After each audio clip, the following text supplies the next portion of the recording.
Welcome to the last session of the day on Track 1, Innovative Partnerships to Achieve and Exceed NPDES Permit Requirements. My name is Rachel McRae. I'm with the Department of Ecology. I administer Phase 1 and Phase 2 stormwater permits. And we've got with us today some special guests from the conservation districts. We have Kate Riley from the Snohomish. Did you guys move places? No. From the Snohomish Conservation District, Teresa Brooks from the Kitsap Conservation District, and Melissa Buckingham from the Pierce Conservation District. And they're going to do a joint presentation, and my understanding is that Tanya Lee Irwin will come in and make some closing remarks to kind of close out the conference for the day. So that'll all fit into this next hour. And with that, let's welcome Kate, Teresa, and Melissa. Thank you so much for having us. On behalf of all the Washington Conservation Districts, we have more than 40 in the state. So show of hands if you know or work with your local conservation district. Awesome. So you know that we, as one of our colleagues say, we're not your grandfather's conservation district. We are really evolving with the time. And what's unique about us, what we have been mandated by the state to do is to work on private property. And so that really enables us to hit this non-point source pollution that is really the kicker.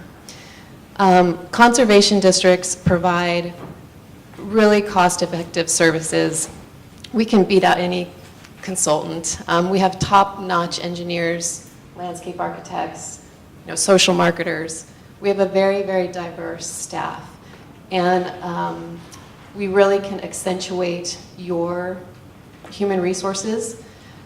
And again, we provide unique access to private landowners. This is sometimes difficult for jurisdictions, but we are non-regulatory, so we kind of wear the white hat, and people really trust us. And we have the capability to really push the envelope with community engagement strategies, which both of these women are going to talk more about in detail. So, all throughout today, we heard a lot about how are we really going to turn the dial? And this is a long-term process, and it's really a holistic process. And this diagram kind of shows, the criteria for success. We know that we're not going to get a successful project, a successful stormwater program without community support, without education, without stewardship. And that's really the basis of what we can provide. Our services help leverage your capacity. So between us, we have one colleague missing from Eastern Washington, but between the four of us, we work with more than 20 jurisdictions. And with each of those ones is very tailored, and I'm sure that those of you that raised hands, we are able to provide services and add to your capacity in a very tailored way. And we're kind of known to be the boots on the ground. Here in the picture is our, DOE Director, Maya Bellin, with the Washington State Conservation Corps. So these are young folks that have, studied ecology or conservation. They're fresh out of school and can't get, another job, and they're learning about, sustainability and environmental methods on the ground and doing great projects. This was a downspout disconnection project with the city of Everett. Again, we are trusted by really diverse landowners, from farmers to, urban dwellers and businesses across the board. And I want to talk about how we are learning what works in the community. A lot of the studies in the social sciences and social marketing is coming out that education is not the key to behavior change. It's awesome, and we have a lot of slides about some amazing work that we're doing in our schools in Eastern Washington. But what's going to turn the dial is programs like this. And this is our I Love the Lake program with the city of Lake Stevens. We have Matthew Goad from the city if you have any questions for him. And so this is our sign recognition program. So we know from our research that people are not super moved by water quality. They're moved by other things. And so our hometown of Lake Stevens has this gorgeous lake, and people want to protect that lake. They want their kids to be able to swim in it. They want to recreate. And so they are very proud to be recognized as being a home, being a business that protects the lake. And so this is the kind of public and durable commitments that's going to start changing people's perception and changing people's behavior. This has been an awesome campaign. This is the second year. And I forgot all the swag that we have, but we worked with businesses to put logos and to have their sponsorship in this campaign. And so now they are doing the promotion for us. So you'll see I Love the Lake window clings and I Love the Lake bags, you know, at Hagen's, at local banks, you know, at the Starbucks. And it's been amazing to see, you know, what can happen when you integrate a good campaign across many sectors. And so, you know, for the city, phase 2 permittee only required to hit one educational sector, but we're hitting many. So we're really exceeding their permit requirements. We don't have Kara Kaelber with us from Franklin CD on the east side, but she just wanted us to quickly let you know about Water on Wheels and Wheat Week. Again, 2 really fun programs in our schools that are aligned with science standards and are creating those hands-on opportunities for our children to really understand what's going on in the real world. Wheat Week is available for 4th and 5th. And again, it's kind of this backdoor approach that we're learning has the most effect. So kids, you know, have this alternative subject of wheat that how they can learn about stormwater and water quality. And again, so we normally partner with cities with MOUs or ILAs, and Franklin Conservation has certainly partnered with many of them. And so now I will pass it over to Teresa from Kitsap.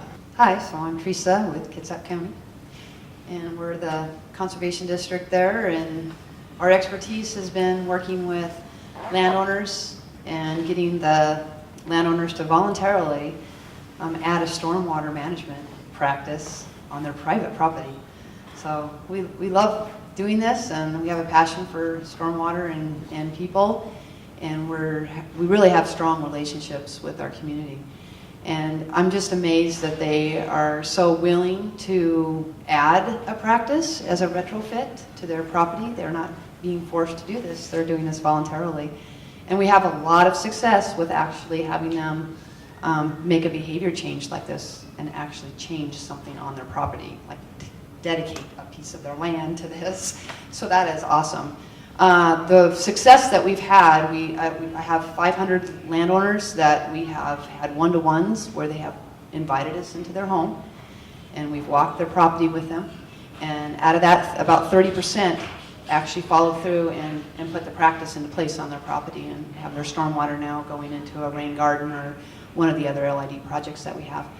And in order to do this, to meet, you know, this success, it has been because of our partner. So Clean Water Kitsap is our partner, and we're just proud to work with them. They fund the program for us to be able to do this. And they've just been really innovative, and Chris May and Mindy Phone just have been doing an awesome job of getting Kitsap, you know, to deal with their stormwater by using a low-impact approach. And we're putting a lot of bioretention in and detention pond changes and things like this, which I'll show you some pictures about. So it's just been wonderful working with them. And I just wrote down a few things on this slide to let you know why it's successful. And our strong partnership is because we can leverage resources. We have funding, grant funds that the Conservation District has, and we mesh those together with the funding that the Stormwater, Clean Water Kitsap has a fee for unincorporated Kitsap residents, and part of that fee is funding our program. And we started out with a cost share program, and then we did some studies and found that we needed to add an incentive to it. And we became more of an incentive where they get up to $1,000 rebate for 100% of their cost receipts. And if you have any questions about the details about that, you can ask me about that, and I can email you some more information. And I have our process chart on our table too, if you'd like that. Another advantage is that we share target areas, and that's a way to focus resources in one watershed and see improvement there. The voluntary, we work with small commercial businesses and residents in unincorporated areas of Kitsap. And we've worked together doing green streets and doing the naturalization of storm facilities and making that an area that people can actually use. And instead of a fenced off area, they've made it beautified and walking paths around it. So it's been really received well by the communities. Other detention pond retrofits have been done. And then school demonstration sites is another area that we work together on. And we have a lot of success in. I'll show you some pictures in a little bit about that. We're just getting more BMPs in the ground by working together like this. Educational outreach programs, we really partner. We meet 2 to 3 times a quarter and discuss different events that are going to be happening, and all of our partners work together, and we have a really nice professional displays and just share staff time at the events and that kind of thing. All of our marketing, advertising, and material support from Clean Water Kitsap has been awesome. They have met all of our needs whenever there's a brochure need, or we worked on the handbook, a Western Washington Rain Garden handbook together, and that kind of thing has been, a huge support. Web presence, we all network our web pages and link to each other. We've got some awesome web pages out there, so feel free to go to Clean Water Kitsap and see there, and you can bump from there to mine real easily. Social marketing campaign, we've done a lot of barrier research and benefits, and that's all been real good and been done through the Clean Water Kitsap. Other partner agencies that we have is Washington State University Extension, the Master Gardeners Program, the Health Department. We get referrals and we refer each other. So if someone's in the city, then we'll refer them to Washington State Extension, and they have a rain garden mentor program there. This allows us to just divide and conquer and really share different responsibilities. So the WSU partnership, they will go into the cities and work there, and we'll work in any Kitsap areas, and we do the schools, and it's just working out really good to meet together and put our heads together and focus our outreach. Another awesome occurrence was in the partnership, we're able to get rain gardens in the ground a lot cheaper. So they were running about $2,500, and we began a program called, we call it Dig Days, where we are able to buy our materials in bulk in huge allotments so that we can bring the cost down of the rain garden soil and the plants and that kind of thing, and that's through our partnership. And we were also able to get in there. When we did our social marketing survey, we found out that people were having trouble just with the whole idea of excavation. That was just a real barrier for them, and they just couldn't get over that hurdle in the first year. So we removed that hurdle, and they can schedule with the Kitsap Conservation District, and we will come out and we'll do the excavation for them. And we will bring soil and some Zone 1 plants. And we're able to do this at a really discounted rate, so they can get their rain garden in there for under $1,000. And that's been, since we started doing Dig Days, our numbers bumped up dramatically. So we did like 13 and 16, and then we did the Dig Days, and we bumped it all the way up to 36 and 48. So that worked out really good.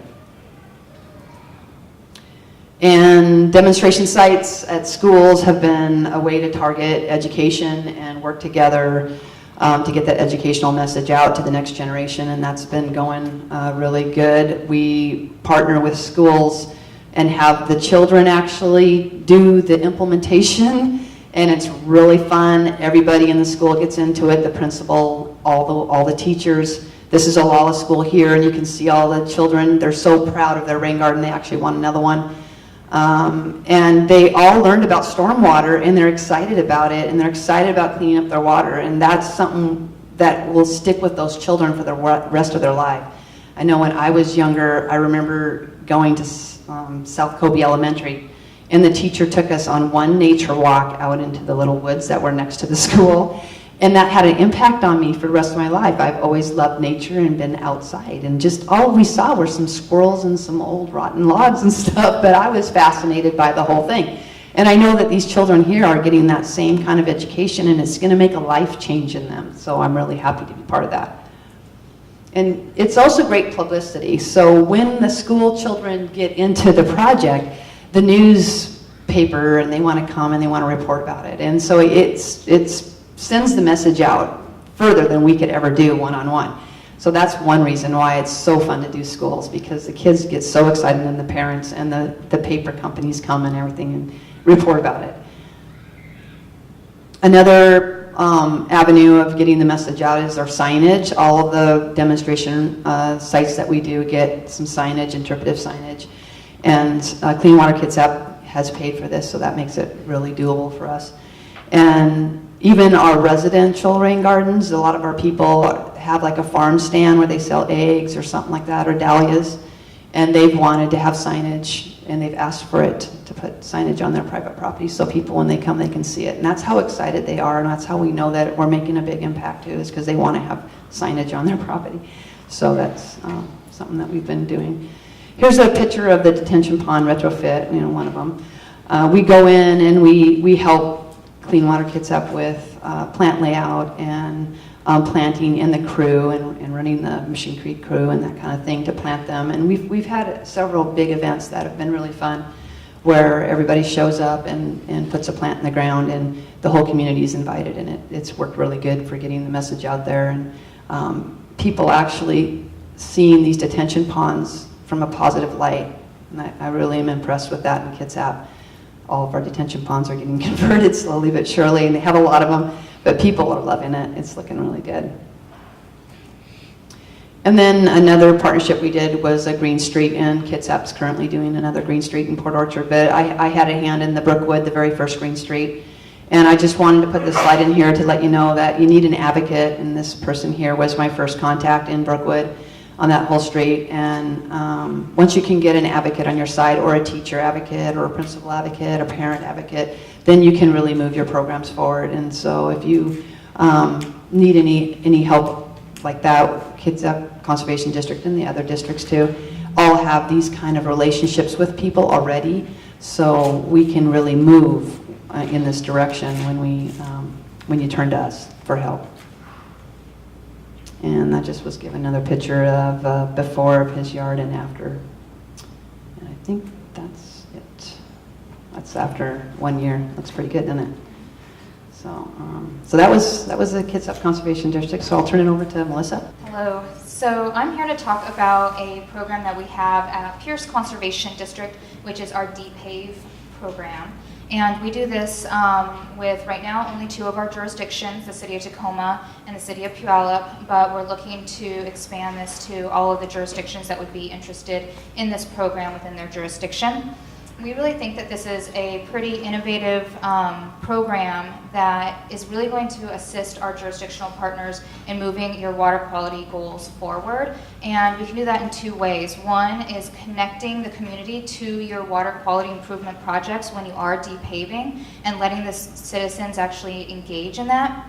And then 2 is that we can, as a conservation district, we can encourage private property owners and community groups to do the same work on their property, and we can share in that success. And the jurisdictions that we work within, they all have goals of removing impervious surface, infiltrating more gallons of water, reducing stormwater runoff. And this program will be able to achieve that not only with your own projects, but with on private property as well. So to DPave is really to remove the amount of pavement from our urban areas to create open space and to mitigate runoff. But we don't do this just by hiring a contractor and saying, we want that spot to be, remove the pavement, throw in some dirt, plant some trees, and walk away, and everyone says it's been a good day. We do this through community engagement and bringing the citizens on board from the beginning to the end. So we engage the community even before, at times we've even selected a site, and we say, why don't you tell us where you would want us to DPave a site, whether that's on public or private property.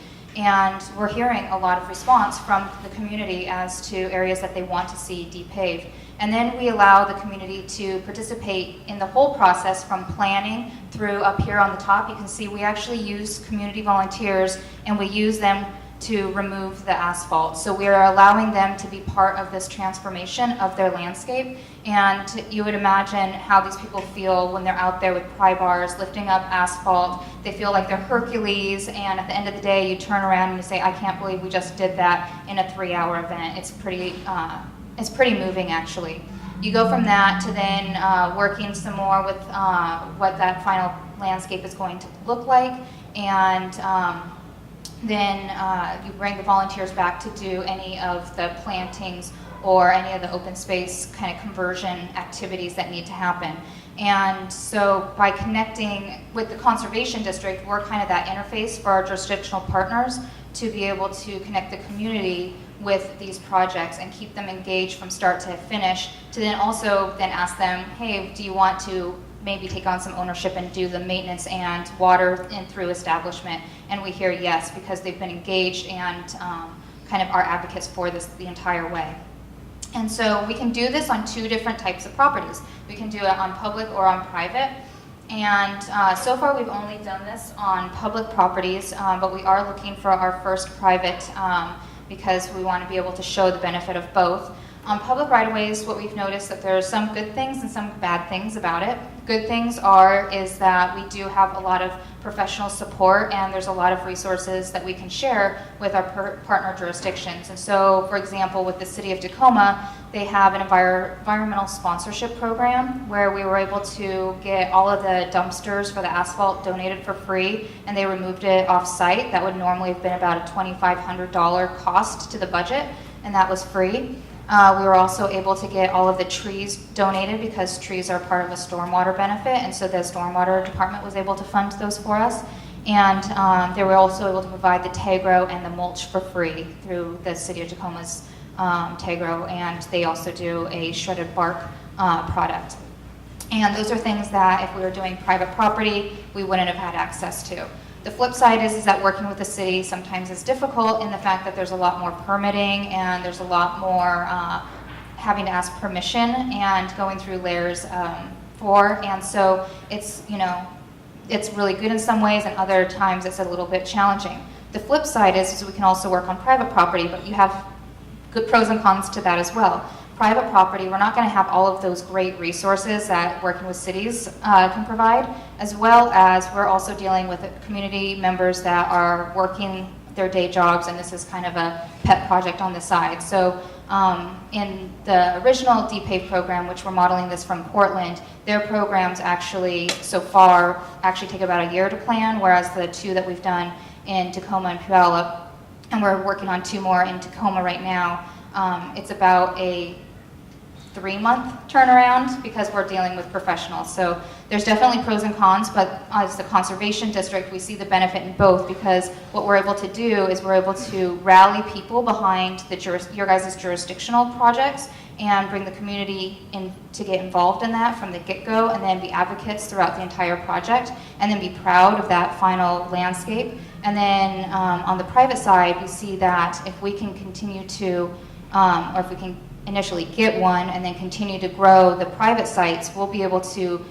give those numbers to you. So when you're reporting on how many impervious surfaces you have in your jurisdiction, or how much runoff is running off of their properties, you'll be able to start accounting for some of the projects that are happening on private property as well as the public property. And this all is happening, as Kate said earlier, is really because we're kind of this interface, because we're non-regulatory, so we can go into these communities, we can be education-based, and be able to work between the 2 different entities to be able to get the citizens, the groups, and the jurisdictions all kind of working on the same page.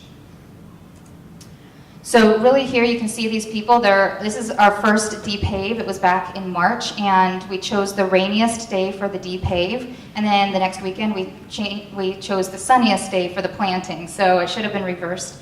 But these people are so excited because they're part of the transformation of this space. So this site here, this is another shot of, because it was on 2 corners, But this site back here, this corner in Tacoma, was nominated as the ugliest intersection in Tacoma.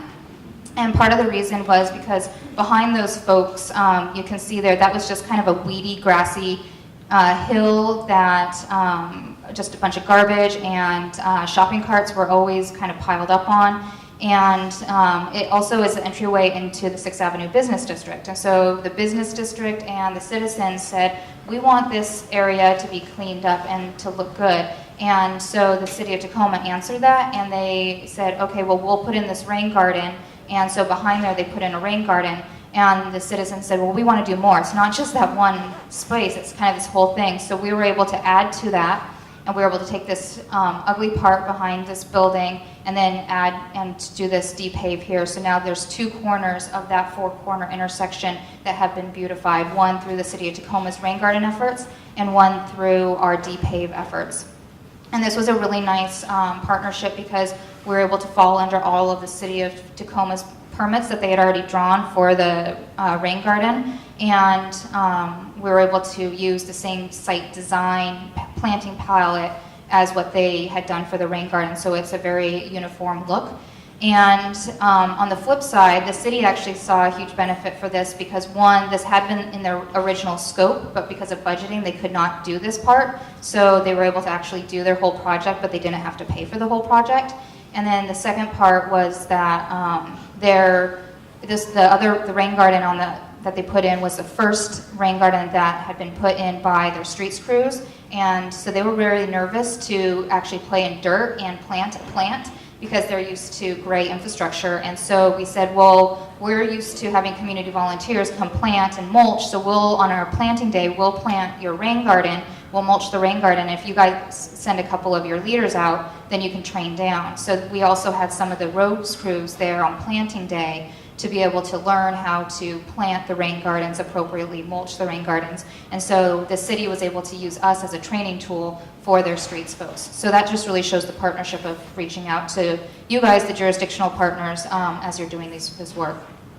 And then just as an FYI, the water quality benefit for this is we've DPaved 600 square feet, and it infiltrates 15,000 gallons of water each year. So that's, as we're thinking about the water quality benefit and not just the environmental or the community engagement piece, there is a pretty high water quality benefit as well. So I'm not going to read all of these numbers, but they're up there if you want to scan them. We've done 2 DPaves so far. The first one was the 600 square feet. The second one was 2,000 square feet here in Puyallup. And right now we have 2 in the works. We have 1 in Tacoma, or 2 in Tacoma, and we're starting conversations to start another one in Puyallup. So by the end of 2015, we're going to have over 4,600 square feet of asphalt removed, and with all of that, we'll have 115,000 gallons of runoff that's diverted from the stormwater system. And through this program, we already have more than this. So I had up here 100 plus volunteers engaged at the events, but we've already exceeded that with the 2.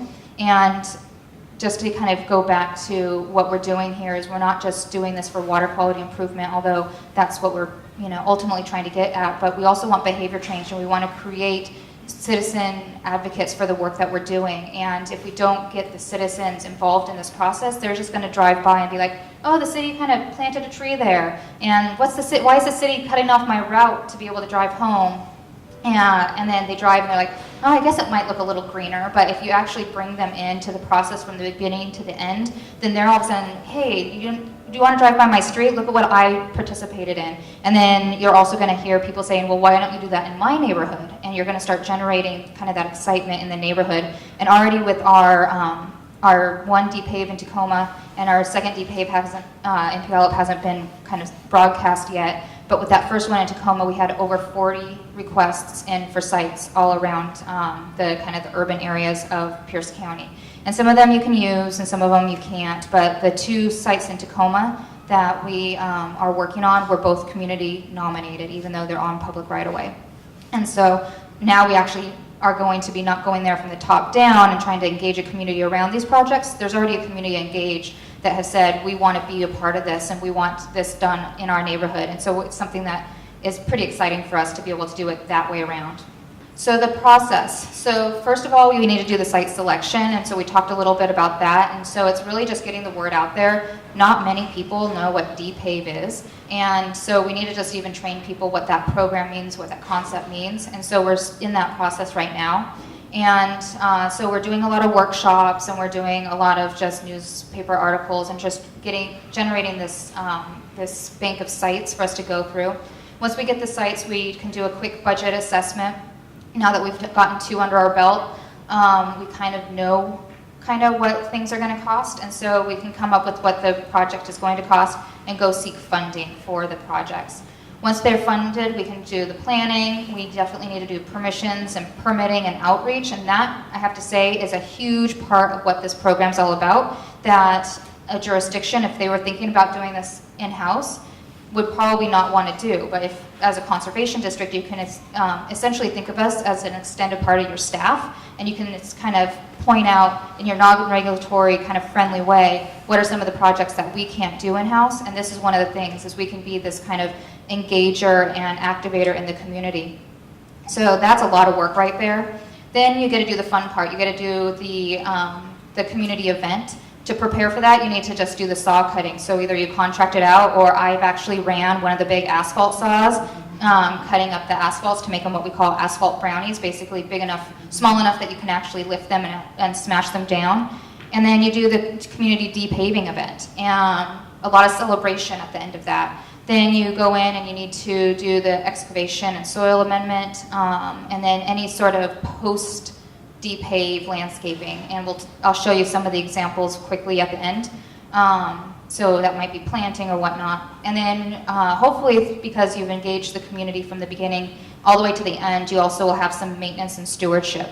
But then you can't just drop it on their lap. So there's a lot of me following up and saying, hey, have you been out there in the last month, and how's it looking? Do the plants look okay? Hey, have you picked up the cigarette butts, and those sorts of things, and just keeping it on their radar. But they're happy to do it. It might fall off their radar. So another thing that, as a jurisdiction and your staff and are busy doing kind of the big picture projects, that's something that we can do, as we have built this relationship with this community group, and we can continue with that relationship. So I wanted to show some examples of post-DPave projects. And so here we have some public sites. We have learning gardens and playscapes. We could do stormwater facilities in parking lots. We can do community gardens. How great would it be to not be doing a community garden over pavement, where all that excess water just goes in on the pavement and drains away, but actually infiltrates into the ground. And you can do some naturescaping. And then some private property improvements. I have up here, it might be a little bit confusing, because these are actually right-of-way areas, the planting strips, but if you're not going to be part of a large community DPave, and we wanted to engage some private community members as to what they could do in their own backyard, in the vein of DPave, you can DPave your planting strip, and you could put in gardens and street trees with permission of the city. And again, that's a connection piece that the conservation district can provide. Sports courts improvements, and pervious driveways. So those are just some things that as we're trying to talk with people, getting their mind around what they can do in their own backyards or in their own spaces. These are some of the things that you can do in your own property. And so again, I wanted to reiterate what it really means to be successful in these projects. When you're thinking about a conservation district, bringing the community into the work that you all are doing, you really need to, first of all, have the community support. You need to have partnerships. You need to have the vision and the plan. You need to make sure that the community understands the need that we all think that is there. You need to have a stewardship plan. You don't want to put this in and walk away. Hopefully there's an educational component, and that's what the conservation district is trying to do. And after you look at all of those things, you have to decide yes or no, is this realistic or not? And if it's no, it's no. But if it's yes, then you can move forward. And I think that what we'd all like to say is, we're all kind of an extension of your staff, and that we can really, hopefully, be an additive force to the work that you're doing, because you're all busy doing work on your public properties. And how can we assist you in meeting your goals, being able to connect with the private properties, or in the case of DPave, be able to bring the community to be behind and rally behind the work that you're doing. So that's me.